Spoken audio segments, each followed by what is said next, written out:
Hello everyone, आप लोगों का मेरे यूट्यूब चैनल पर स्वागत है। जैसा कि आप देख रहे हो, हम लोग 500 जी के प्रीवियस ईयर क्वेश्चन की सीरीज़ कर रहे हैं और आज जो है यह इस सीरीज़ की थर्ड वीडियो है। इससे पहले हम लोगों ने 2 वीडियो कर लिया है जिसमें हम लोगों ने 2020 और 2019 के क्वेश्चन को कवर किया था और आज जो है इस वीडियो में हम लोग 2018 के क्वेश्चन को कवर करेंगे।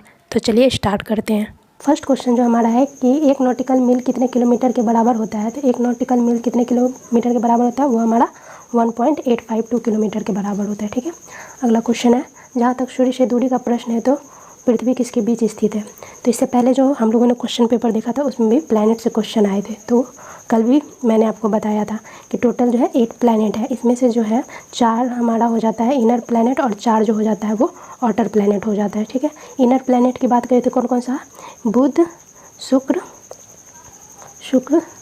और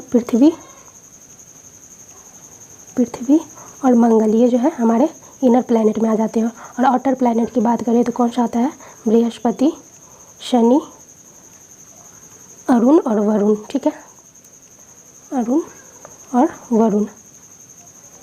तो अगर क्षेत्रफल की दृष्टि से बात करें कि सबसे बड़ा कौन है, क्षेत्रफल की दृष्टि से सबसे बड़ा हमारा हो जाएगा बृहस्पति। तो इसको याद रखने का सबसे अच्छा तरीका है कि आप इस तरह से फ्लो डायग्राम बना लें। उसके बाद आप सबसे बड़ा हमारा कौन हो गया, बृहस्पति, सेकेंड में हो जाएगा शनि, थर्ड में हमारा अरुण, फोर्थ में हमारा वरुण। उसके बाद फिफ्थ में जो आता है, फिफ्थ में पृथ्वी आ जाता है क्षेत्रफल की दृष्टि से, और छठे में जो आता है वो शुक्र आता है छठे में। और जो ये यहाँ पे जो है मंगल, ये हमारे 7वें पर आता है। ठीक है, और सबसे छोटा ग्रह जो है वो कौन सा है, बुध।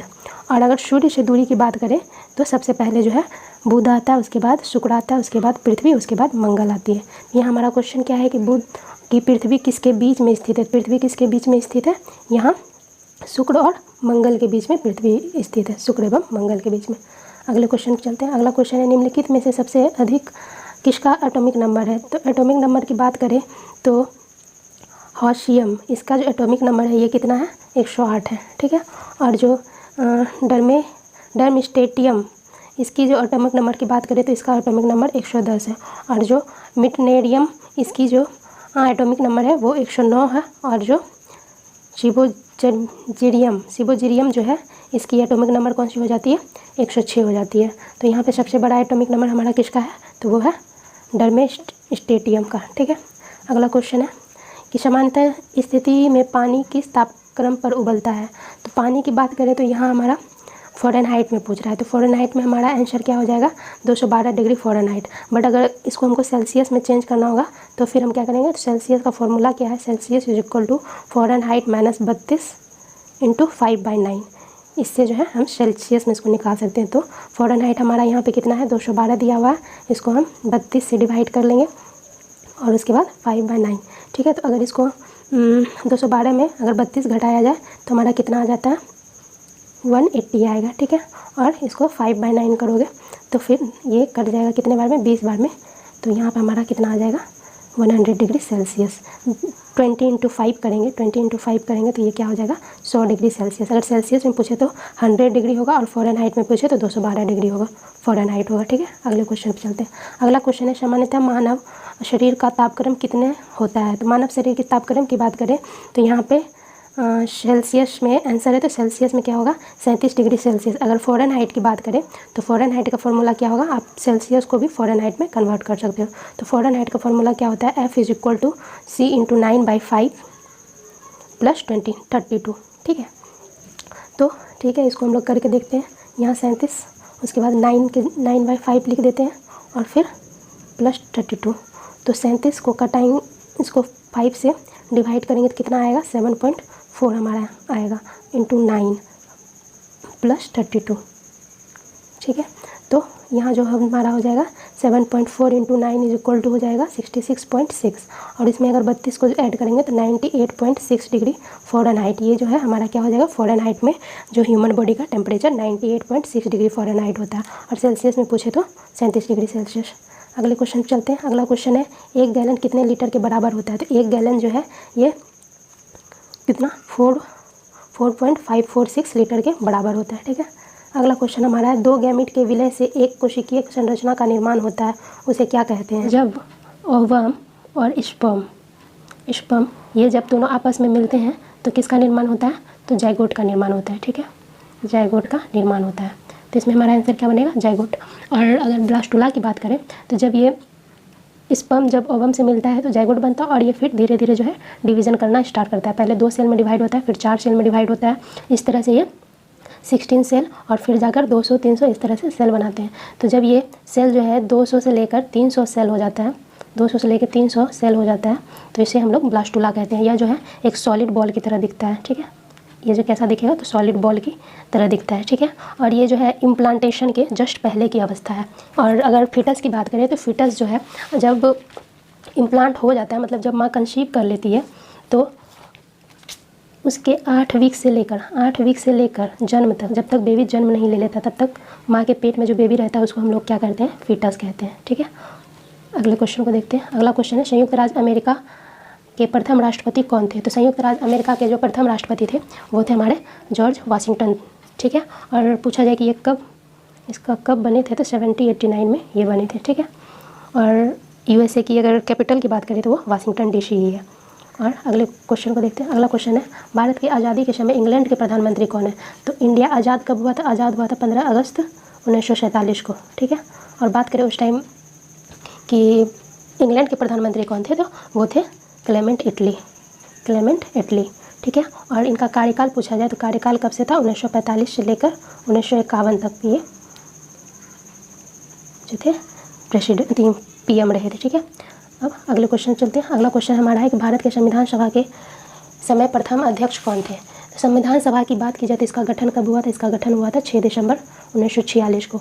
और इसकी प्रथम बैठक की बात की जाए तो इसका प्रथम बैठक कब हुआ था, 9 दिसंबर 1946 को, ठीक है। तो प्रथम बैठक में जो है डॉक्टर सच्चिदानंद सिन्हा को जो है वो अस्थायी अध्यक्ष बनाया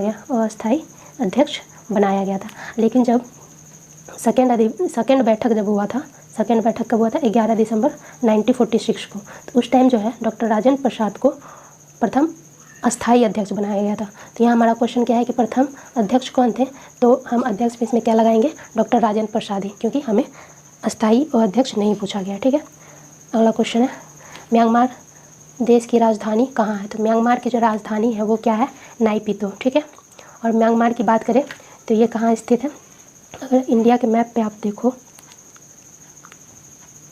ठीक है, तो इधर जो है ये यहाँ पे क्या पड़ता है, यहाँ म्यांमार पड़ता है। इसका पुराना नाम क्या था, इसको बर्मा भी कहते थे, बर्मा, ठीक है। और बात करें इसके बारे में तो इसका जो सबसे बड़ा शहर है वो कौन सा हो जाता है, वो रंगून हो जाता है, जिसको पहले यंगून कहते थे। अभी इसका नाम यंगून है, पहले इसको रंगून कहते थे, ठीक है। और अगर बात करें इधर जो पड़ता है, इधर पाकिस्तान पड़ता है, यहाँ पे जो पड़ता है यहाँ मालदीव आ जाता है, और यहाँ जो पड़ता है यहाँ श्रीलंका आता है, ठीक है। और इसके जो यहाँ पे है छोटा सा एरिया, यहाँ अफ़गानिस्तान आता है, और इस एरिया में जो है चाइना आता है। तो ये हम लोग के जो है अंतर्राष्ट्रीय देश आ जाते हैं, ठीक है।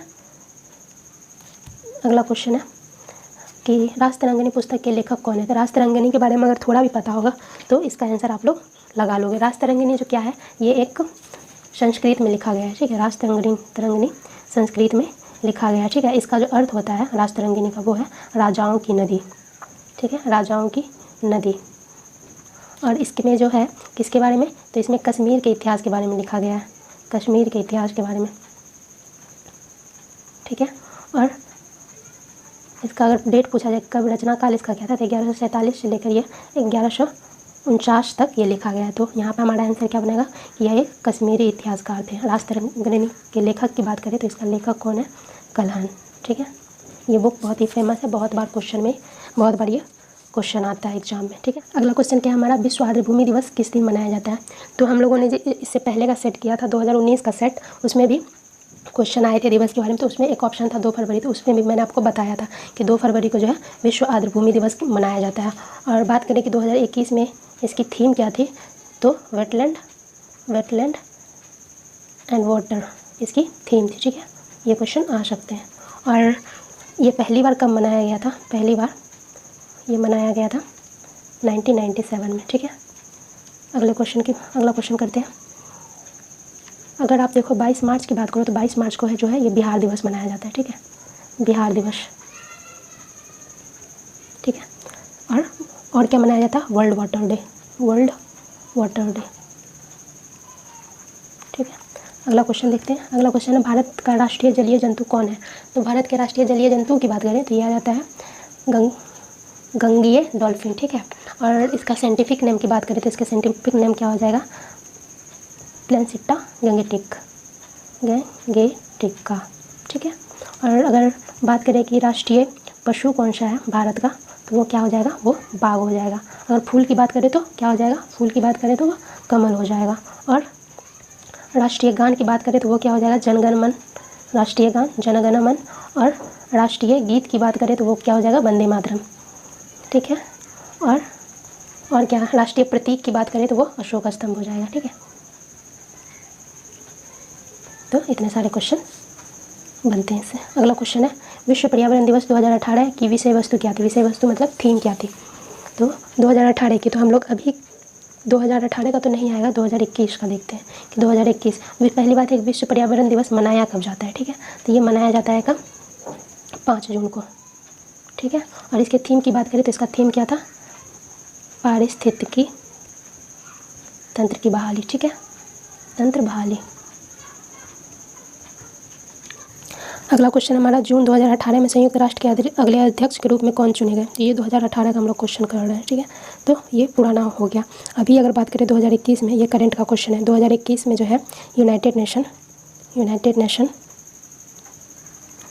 के जो है अध्यक्ष कौन चुने गए हैं, तो वो मालदीव के विदेश मंत्री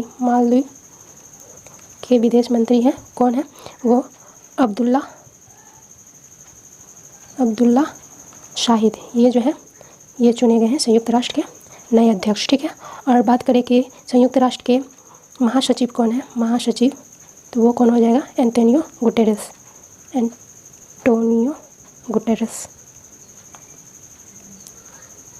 ठीक है। अगला क्वेश्चन देखते हैं। अगला क्वेश्चन है भारत में किसके जन्म दिवस पर शिक्षा दिवस मनाते हैं।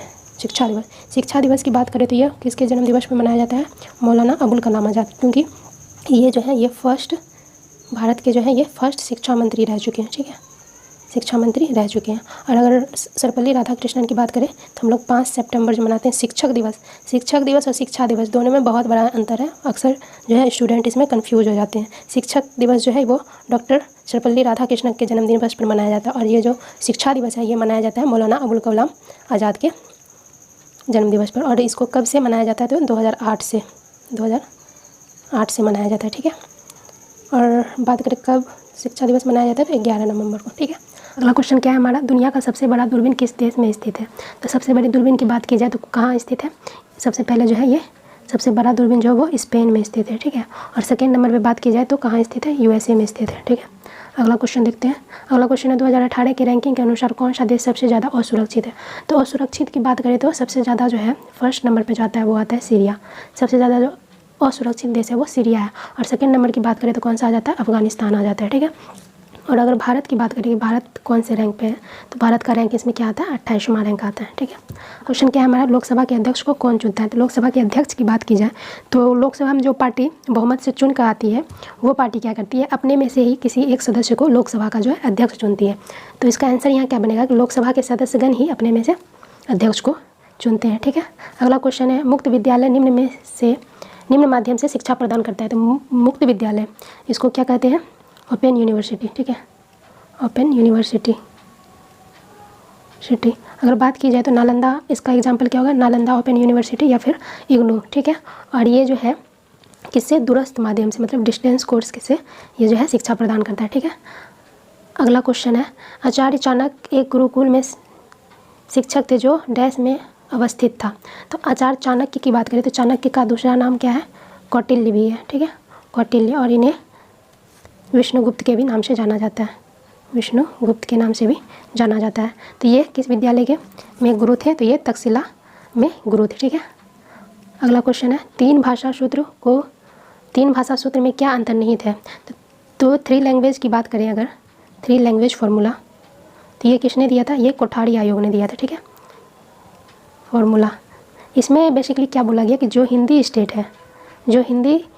है वो अपने जो स्टेट में है 3 लैंग्वेज को पढ़ाएगी। एक तो जो मदर टंग है, ठीक है, जो उस स्टेट का मदर टंग है। दूसरा क्या, इंग्लिश। और थर्ड में क्या आ जाता है कि MIL मतलब MIL मॉडर्न इंडियन लैंग्वेज, मतलब हमारे जो ऑफिशियल लैंग्वेज है 22 लैंग्वेज है वो में से किसी एक को।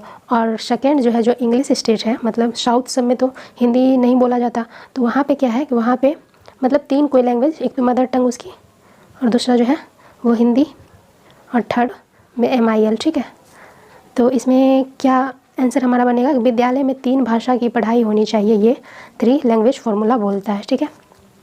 अगले क्वेश्चन चलते हैं। अगला क्वेश्चन है सफ़ेद क्रांति में भारत किस मामले में स्वावलंबी हुआ। तो सफ़ेद क्रांति की बात करें तो यह किस पंचवर्षीय योजना में प्रारंभ हुआ था, तो यह 4th मतलब चौथी पंचवर्षीय योजना में प्रारंभ हुआ था, जिसका टाइम कब से कब था 1967 से लेकर 1974 तक, ठीक है। और इसमें जो क्या हुआ, ये दूध उत्पादन में जो है ये भारत स्वावलंबी हुआ, और इसी का परिणाम क्या है कि आज जो है मिल्क में दूध उत्पादन में भारत फर्स्ट नंबर पे है, ठीक है। और इसके मतलब श्वेत क्रांति के पितामह किसे कहा जाता है, तो वर्गीज कुरियन को श्वेत क्रांति का पितामह कहा जाता है, वर्गीज कुरियन, ठीक है। अगला क्वेश्चन है मॉन्टेसरी का नाम किससे जुड़ा हुआ है। तो मॉन्टेसरी का जो नाम है ये जुड़ा हुआ है प्री स्कूल शिक्षा से, ठीक है, क्योंकि इसमें जो 2 पॉइंट मतलब 2.5 साल से लेकर 6 साल तक के बच्चों को के लिए जो है प्रयोग किया जाता है मॉन्टेसरी का, और इसका विकास जो है 20वीं सदी में हुआ था, ठीक है। और इसको दिया किसने, डॉक्टर मारिया मॉन्टेसरी ने, उन्हीं के नाम पे ये पढ़ा है, मारिया मॉन्टेसरी, ठीक है। अगले क्वेश्चन की तरफ चलते हैं। अगला क्वेश्चन है जिला स्तरीय शिक्षण एवं प्रशिक्षण संस्था डाइट की स्थापना किस में सुधार के लिए की गई है। तो डाइट की अगर फुल फॉर्म की बात करें तो क्या होगा, distance institute of education and training,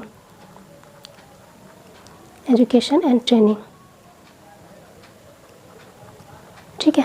इसमें क्या, इसकी जो स्थापना क्यों की गई थी, इसकी स्थापना जो है प्राइमरी एजुकेशन मतलब प्रारंभिक शिक्षा में जो है सुधार लाने के लिए इसकी स्थापना की गई, और इसको जो है प्रत्येक जिले में स्थापित किया गया। अगला क्वेश्चन देखते हैं। अगला क्वेश्चन है वैज्ञानिक स्वभाव का क्या मतलब होता है। तो वैज्ञानिक स्वभाव का क्या मतलब होता है, तर्क के साथ निर्णय लेने का स्वभाव, ठीक है, ये हमारा आंसर हो जाएगा।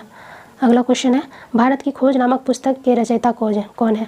तो इससे पहले जो हम लोगों ने जो वीडियो किया है, क्वेश्चन किया, उसमें भी मैंने बताया था कि भारत की खोज नामक पुस्तक के लेखक कौन है, ये जवाहरलाल नेहरू। और इनको ये जवाहरलाल नेहरू ने कब लिखा था, तो ये जब जेल में थे जवाहरलाल नेहरू तब इन्होंने लिखा था, ठीक है। इसकी जो रचना की थी 1944 में, ठीक है। और ये कौन से जेल में थे, अहमदनगर जेल के अंदर इन्होंने इसकी रचना की। और इस पुस्तक को जो है क्लासिक का दर्जा भी प्राप्त है, ठीक है। और महात्मा गांधी की बुक की बात करें तो कौन सा बुक आता है, हिंद स्वराज और सत्य के साथ मेरा प्रयोग, ठीक है। अगला क्वेश्चन देखते हैं। अगला क्वेश्चन है शिक्षा का अधिकार अधिनियम 2009 किस उम्र के बच्चों को मुफ्त एवं अनिवार्य शिक्षा देता है। इससे पहले जो हमने क्वेश्चन किया उसमें भी RTE से क्वेश्चन था, RTE मतलब राइट टू एजुकेशन से क्वेश्चन था, और ये RTE कब जोड़ा गया, तो 86 अमेंडमेंट एक्ट 2002 में ऐड किया गया। बात करें कि कौन कौन से में, तो ये जो है फंडामेंटल राइट में आर्टिकल 21 का ए में ऐड किया गया है, ठीक है। और अगर DPSP की बात करें, DPSP directive principle of state policy जो कि आता है पार्ट 4 में, तो इसमें जो है आर्टिकल 45 में इसको ऐड किया गया।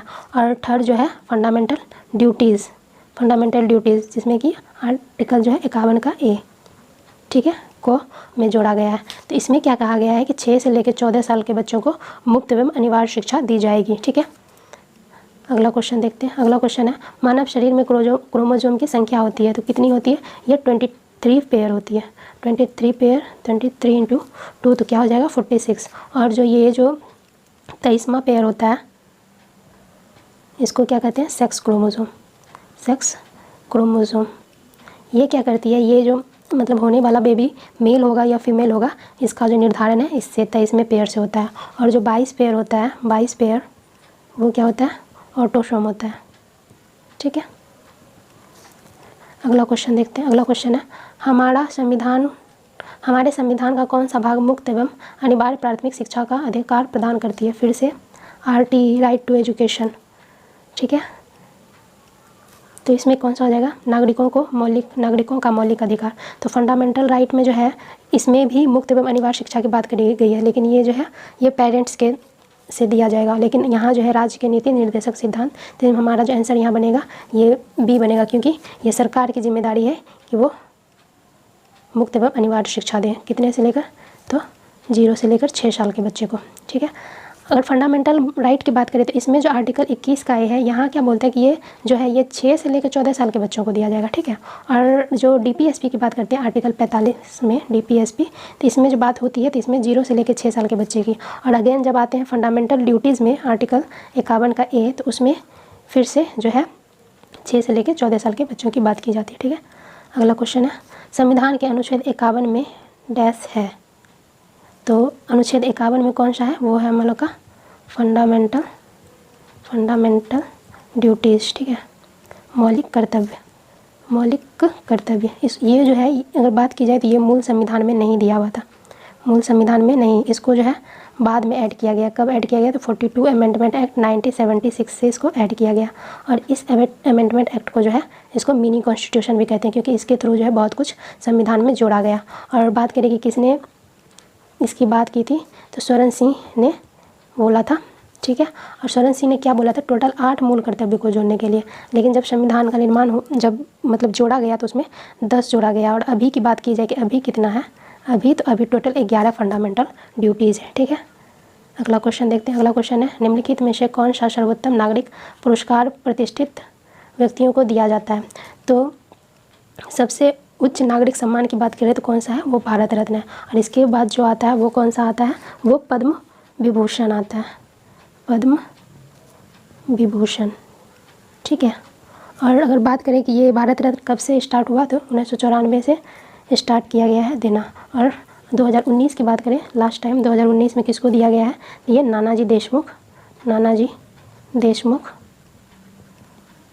और किसको दिया गया है, भूपेन हजारिका को, भूपेन हजारिका को, ठीक है। भूपेन हजारिका के नाम से पुल भी है, ठीक है। अगला क्वेश्चन देखते हैं। और एक बात और, इसमें जो अभी तक टोटल कितने मेंबर को दिया जा चुका था, अभी तक टोटल 48 मेंबर को जो है भारत रत्न दिया जा चुका है। अगले क्वेश्चन चलते हैं। अगला क्वेश्चन है, विश्व बाल मजदूरी निषेध दिवस डैश को मनाया जाता है। तो बाल मजदूरी निषेध दिवस, अगर बाल मजदूरी पर रोक की बात करें तो ये कौन सा आर्टिकल बोलता है, ये आर्टिकल जो है 24 जो है बाल श्रम पर रोक लगाता है, ठीक है, बाल श्रम पर रोक लगाता है, ठीक है। और बात करें कि आर्टिकल 24 किस पार्ट में आता है, तो ये पार्ट 3 में आता है, फंडामेंटल राइट में, ठीक है। और जो बात करें कि ये मनाया कब जाता है, तो यह 12 जून को मनाया जाता है, ठीक है, 12 जून को मनाया जाता है, वर्ल्ड डे अगेंस्ट लेबर, ठीक है। और ठीक है, इसमें इतने क्वेश्चन। अगला क्वेश्चन है, किसने कहा था कि सिद्धांत नेशनल या भविष्य में विधि निर्माण का आधार होना चाहिए, सिद्धांत भविष्य में विधि निर्माण का आधार होना चाहिए, ये किसने कहा था, ये डॉक्टर भीमराव अंबेडकर द्वारा कहा गया था, ठीक है। और आगे चलते हैं। अगला क्वेश्चन है, सर्व शिक्षा अभियान में डैश आयु के बच्चे को शामिल किया गया था। सर्व शिक्षा अभियान अभी 2 बार ये क्वेश्चन देख चुके हैं, घुमा फिरा के बस क्वेश्चन दिया गया। तो किसके कितने वर्ष की आयु, तो 6 से लेकर 14 वर्ष की आयु के बच्चों को दिया गया। और बात करें कि इसकी शुरुआत किसने की थी, सर्व शिक्षा अभियान की, तो पूर्व पीएम अटल बिहारी वाजपेयी ने,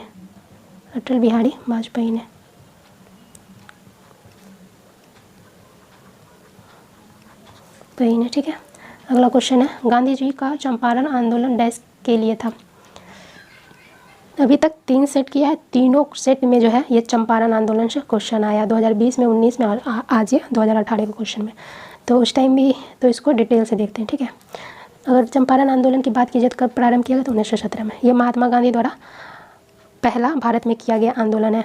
और कहाँ से किया गया, तो बिहार के चंपारण से, ठीक है, बिहार के चंपारण से। और इसमें जो हुआ, ये नील मजदूरों की समस्या, मतलब नील से रिलेटेड था। और इसमें जो है इसमें गांधी जी को जो आमंत्रित किया था आंदोलन के लिए, तो वो राजकुमार शुक्ल, किसान नेता थे, शुक्ल ने आमंत्रित किया था, ठीक है। और बात की जाए कि इस आंदोलन के बाद क्या हुआ कि अंग्रेज़ों को अपनी 3 कटिया प्रणाली वापस लेनी पड़ी। और इसके बाद ही जो गांधी जी थे वो इस आंदोलन से उनको राष्ट्रीय पहचान मिली और वो महात्मा कहलाए थे, ठीक है। अगला क्वेश्चन देखते हैं। अगला क्वेश्चन है कि राज्य डैश राज्य के साथ सबसे ज़्यादा लंबा तट है, समुद्र तट है। समुद्र तट की बात करें, टोटल इंडिया में जो है समुद्री तट रेखा की बात करें, ठीक है, तो इधर जो है यहाँ से बात करते हैं, ये जो है यहाँ ये आ जाता है तमिलनाडु, एक स्टेट हो गया, फिर ये आंध्रा, 2 स्टेट, और फिर यहाँ तीसरा कौन सा आ जाता है, उड़ीसा, और चौथा जो इधर आ जाता है वो वेस्ट बंगाल, ठीक है। तो पूरब में जो है, पूर्व में 4 जो है समुद्री तट रेखा मतलब समुद्र के किनारे में बसे हुए स्टेट हैं। और अगर पश्चिम में बात करें तो पश्चिम में कौन सा है, एक तो ये गुजरात आ जाता है, गुजरात, उसके बाद कौन सा आ जाता है, महाराष्ट्र, फिर गोवा छोटा सा है, गोवा, उसके बाद केरल, पहले कर्नाटक आएगा फिर जाकर केरल आता है, ये हमारा केरल। तो टोटल कुल मिला के जो है ये 9 स्टेट है, ठीक है, और 9 स्टेट है। सबसे बड़े की बात की जाए तो सबसे बड़ा कौन सा है, गुजरात है, और सबसे छोटे की बात की जाए सबसे छोटा क्या हो जाता है, वो गोवा हो जाता है। अगर यूटी की बात करें, यूनियन टेरिटरी की, तो सबसे बड़ा कौन सा हो जाएगा, अंडमान निकोबार, ठीक है, और सबसे छोटे की बात करें तो सबसे छोटा कौन सा हो जाता है, दमन व द्वीप, ठीक है। अगला क्वेश्चन देखते हैं। अगला क्वेश्चन है, रक्त में अधिक मूत्रीय अम्ल बीमारी का सूचक है, यूरिक एसिड। तो ये किस बीमारी का सूचक है, ये गाउट बीमारी का सूचक है। इसमें जो क्या है, इसमें जो यूरिन जो है वो क्रिस्टल के रूप में, क्रिस्टल के फॉर्म में बन जाता है, क्रिस्टल के फॉर्म में, और ये जो है क्या करता है, ये जॉइंट और स्नायु और टिश्यू में जाकर, स्नायु और टिश्यू में जमा होने लगता है, ठीक है, जिससे कि गाउट बीमारी होती है। अगला क्वेश्चन देखते हैं। अगला है, कोहरे के समय हम लोग डैश के कारण देख नहीं पाते हैं। तो हम लोग किसके कारण नहीं देख पाते हैं, तो वो जो है हमारा क्या हो जाएगा, प्रकाश के प्रकीर्णन के कारण, और इसका और एग्जांपल अगर बोला जाए तो कौन सा है, आकाश का नीला दिखाई देना, ठीक है, और इसका एग्जांपल क्या हो सकते हैं, उगते और डूबते सूर्य, मतलब सूर्य जिस टाइम सनराइज होता है और सनसेट होता है, उगते और डूबते टाइम जो है सूर्य का लाल दिखाई देना, और क्या, समुद्र का नीला दिखाई देना, ये सब जो है प्रकाश के प्रकीर्णन के एग्जाम्पल है, ठीक है। तो यहाँ हमारे सारे क्वेश्चन कंप्लीट हो गए हैं, और ये वीडियो कैसा लगा ज़रूर बताइएगा, और वीडियो को लाइक कर दीजिएगा, और प्लीज़ चैनल को सब्सक्राइब